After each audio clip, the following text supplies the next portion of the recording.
I would like to also hear more about exporting LNG and how it would impact U.S. consumers. As the Department of Energy goes through its process of evaluating these applications to export LNG, we are keenly aware and concerned about the potential impacts on American businesses, on American families, issues that might be related to changes in the price for natural gas. We certainly see that there's a tremendous opportunity that our country has in terms of our large natural gas resources. We want to make sure they're being developed prudently and that we're making good public interest determinations in terms of export decisions.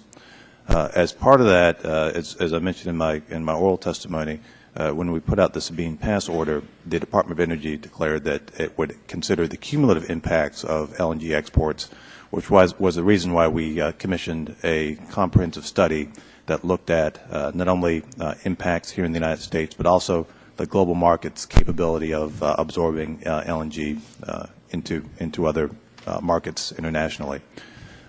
The conclusion of that study was overall that the impacts of LNG exports would be positive for the consumers. There would potentially be some price impacts as you have additional demand that's placed on our supply based on exporting LNG. But the conclusion of the study that was done for DOE concluded that overall for our economy and for American consumers it would be positive. I have an additional question, and I think this question centers around the issue of jobs.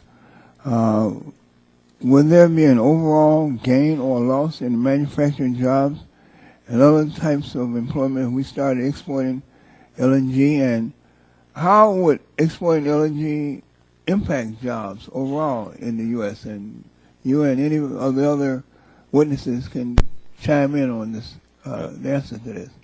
Well, thank you for the question, Congressman. So we did look very closely at economic impact and jobs. You certainly have a potential positive impact from the construction activity of building the terminal of actually producing the gas to be exported. The concern that was raised by some opponents of LNG exports was that potential price rises might have a negative impact on energy-intensive users of natural gas, like chemical plants or some manufacturers. The evidence that we looked at said that in balance, that LNG exports at various levels would be positive for the economy. Positive. Mr. Wright, would you want to chime in on this? Well, we don't get into the economic analysis, but in terms of approving construction, obviously, when you build something, there will be jobs there, and there will be. Ms. Moyer, would you?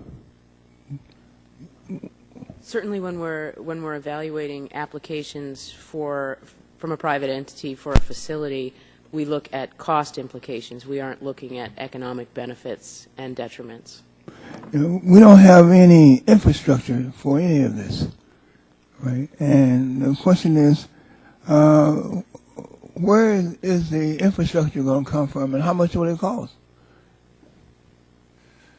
Well, there's if you look at the Sabine Pass terminal, the Sabine Pass terminal was actually an LNG import terminal that's being converted into an export terminal. So there's already a footprint that's going to be expanded in order to make that conversion to export LNG. But for all of these investments, there's going to be significant multi-billion-dollar capital investments that are required in order to create the capacity to export LNG.